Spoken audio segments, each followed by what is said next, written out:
RCB versus KKR. KKR যদি ম্যাচটা হারে তাহলে আইপিএল থেকে বাই বাই করে দেবে, এবং আরসিবি যদি হারে তাহলে নেক্সট দুটো ম্যাচেই আরসিবিকে জিততেই হবে। মানে কেকেআরের জন্য মরণ বাঁচন ম্যাচ, এবং আরসিবির জন্যও ওকে জিততেই হবে। মাস্ট উইন না হলেও ওকে এই ম্যাচটা জিততেই হবে কেকেআরের সাথে। আরসিবির জন্য ভালো নিউজ আছে, কেকেআরের জন্য খারাপ নিউজ আছে। আরসিবির জন্য ভালো নিউজটা কি, ফিলিপ সল্ট শোনা যাচ্ছে ও প্লেইং 11 থাকবে, সে খেলবে। ফিলিপ সল্ট আসছে, সে ফিট হয়ে গেছে, আরসিবির শিবিরে যোগ দিয়েছে, এবং আগামীকালের ম্যাচটা ফিলিপ সল্ট খেলবে 80% এরকমই চান্স আছে। তো যদি ফিলিপ সল্ট খেলে তাহলে আরসিবিতে আমরা দুটো চেঞ্জ দেখতে পারবো। এবং কেকেআরে বরুণ চক্রবর্তীর খবর আমরা পাচ্ছি না। আমি অনেক জায়গায় দেখলাম, বরুণ চক্রবর্তীর কোনো নিউজ আমি পেলাম না যে কতটা ফিট কতটা আনফিট খেলবে কিনা। কোনো নিউজ এখনো পর্যন্ত আমি পাইনি বরুণ চক্রবর্তী নিয়ে সে খেলবে কিনা। তো যাই হোক, দেখো আরসিবির প্লেইং 11 কি হতে পারে। Virat Kohli, Philip salt opening করবে, এবং ফিলিপ সল্ট উইকেট কিপিংও করবে, কারণ জিতেশ শর্মা খেলবে না, যেটা আমার মনে হয় জিতেশ শর্মা খেলবে না। 3 নম্বরে ডিডিপি মানে দেবদত্ত পাদিক্কাল খেলবে, 4 নম্বরে ওদের ক্যাপ্টেন রজত পাতিদার, এবং 5 নম্বরে ভেঙ্কটেশ আয়ার খেলবে। জিতেশ শর্মা না, ভেঙ্কটেশ আয়ার খেলবে, যেটা আমার মনে হয়, কারণ ওদের উইকেট কিপার ফিলিপ সল্ট চলে আসবে। দেন 6 নম্বরে টিম ডেভিড আছে, 7 নম্বরে কুণাল পান্ডিয়া আছে, 8 নম্বরে রোমারিও সেফার্ড আছে। হ্যাঁ, রোমারিও সেফার্ড খেলবে, আমি 1% আমার ডাউট নেই রোমারিও সেফার্ড খেলবে। এরপর 9 নম্বরে ভুবনেশ্বর কুমার, 10 নম্বরে হাইজালউড, 11 নম্বরে সুয়েশ শর্মা, এবং 12 নম্বরে রাশিদ সালাম। এটাই আগামীকালের ম্যাচে আরসিবির 12 হবে, বেস্ট 12 এটাই হবে, যেটা আমার মনে হয় আপাতত। যেহেতু ফিলিপ সল্ট কামব্যাক করছে, তাই জিতেশ শর্মা খেলবে না, এটা আমার মনে হয়, এবং রোমারিও সেফার্ডও খেলবে। এই আরসিবির টিমটাকে দেখলেই ভাই ভয় লাগছে, সিরিয়াসলি ভাই ভয় লাগছে এই টিমটাকে দেখলেই।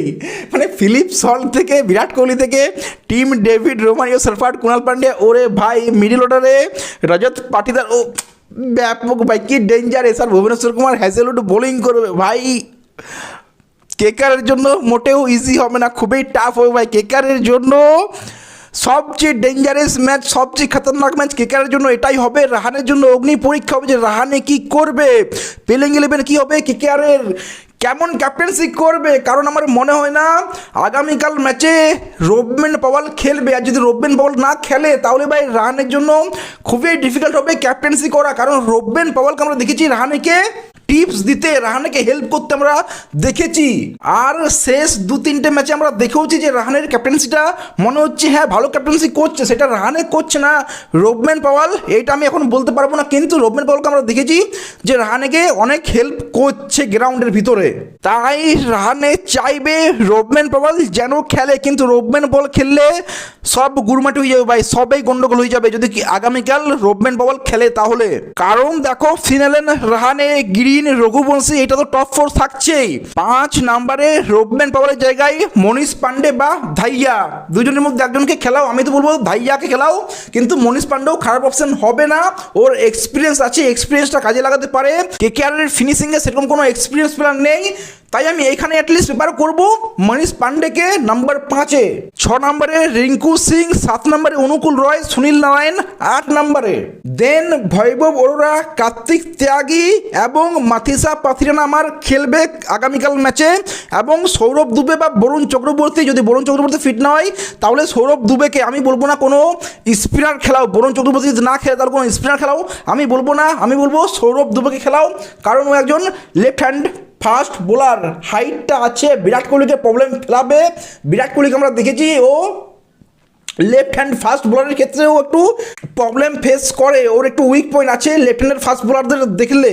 তাই আমার মনে হয় বরুণ চক্রবর্তী যদি না খেলে তাহলে সৌরভ দুবেকে চোখ বন্ধ করে খেলাও, এবং সৌরভ দুবেকে ওপেনিংয়েই বোলিং করাও। পাওয়ার প্লেতে 3 ওভার সৌরভ দুবে, 3 ওভার সুনীল নারায়ণ বা অনুকূল রয়। যদি Virat Kohli, Philip salt opening করছে তাহলে অনুকূল রয় এবং তার সাথে সৌরভ দুবেকে খেলাও। আর যদি সৌরভ দুবে না খেলে, যদি না খেলাও সৌরভ দুবেকে, তাহলে ভাই অনুকূল রয়, সুনীল নারায়ণ 3-3-6 ওভার আমার পাওয়ার প্লেতেই চাই। কারণ ভাই বিরাট কোহলি যে একবার সেট হয়ে গেলে ম্যাচ খতম করে দেবে, অন্যদিকে ফিলিপ সল্ট যে 10 ওভার খেললেও ম্যাচ খতম করে দেবে। আমাদেরকে এই দুটো উইকেট প্রথম পাওয়ার প্লেতে চাই তো চাই, সেজন্য অনুকূল রয় এবং সুনীল নারায়ণকে আমি বলবো প্রথমেই বোলিংটা দাও 3-3-6 ওভার। আমি বলছি না 1 ওভার 2 ওভার বোলিং দাও, আমি বলছি 3-3-6 ওভার বোলিং দাও।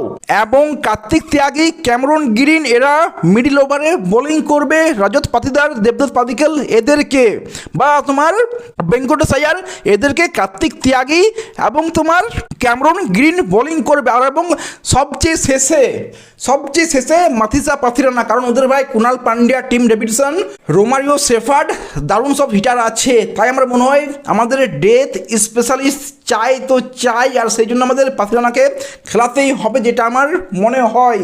কারণ এইটা যদি ভাবো যে সুনীল নারায়ণকে 1-2 ওভার পাওয়ার প্লেতে করাবো, বিরাট কোহলি উইকেটটা পেয়ে গেলে ঠিকই আছে, না হলে নেক্সট আমাকে টিম ডেভিড নামবে, তখনও আমাকে সুনীল নারায়ণের 1 ওভার রাখতেই হবে। এইসব যদি ভাবো তাহলে ভাই সবই গন্ডগোল হয়ে যাবে। যদি ওপেনিংয়েই বিরাট কোহলির উইকেটটা পেলো না সুনীল নারায়ণ যদি উইকেটে না পায় প্রথম 2-3 ওভার, তাহলে মাথা খারাপ হয়ে যাবে।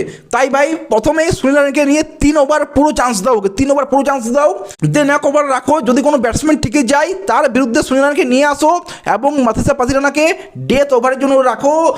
Tim David, Romario shepherd, Kunal Pandya এদের জন্য, এবং কার্তিক ত্যাগের জন্য আমাদের জিতেশ শর্মা কেন বলছি, ওদের ক্যাপ্টেন রজত পাটিদার, মানে কার্তিক ত্যাগের কাছে যে ইন্ডিয়ার মিডলটা আছে আরসিবির, ইন্ডিয়ার ব্যাটিং লাইন আপ, ডিডিপি, রজত পাটিদার, ভেঙ্কটেশ আয়ার, এদের এই 3 জনের জন্য কার্তিক ত্যাগীকে রাখো, যে পেসে একদম এখানে বল করতে পারবে বুকে। সেই কার্তিক ত্যাগীকে আমাদের চাই এদের জন্য। এবং ডেতে Tim David, Romario shepherd, Kunal Pandya এদের জন্য, মাথিসা পাথিরানাকে চাই, এবং বিরাট কোহলি, ফিলিপ সল্ট এদের জন্য আমাদের সুনীল নারায়ণ এবং অনুকূল রয়কে চাই। এটা প্ল্যানিং হওয়া উচিত কেকেআরের প্রথমেই। আর কেকেআর যখন ব্যাটিং করবে, রাহানে এবং তোমার ফিনেলেন ওপেনিং করবে, ভুবনেশ্বর কুমারের ওই 3 ওভার, হ্যাজেলউডের ওই 2 ওভার পাওয়ার প্লেতে, ভাই খুবই ডেঞ্জারাস। সেই সময়টা কাটিয়ে নাও। রাহানে তোমাকে দায়িত্ব নিতে হবে ভাই, তুমি তো খুবই ভালো খেলো ফাস্ট বোলারদেরকে, তাই তোমাকে দায়িত্ব নিতে হবে, তোমাকে অ্যাটাক করতে হবে, ফিনেলেনকে সেভ করতে হবে, ফিনেলেনকে পাওয়ার প্লেটা বাদ দাও।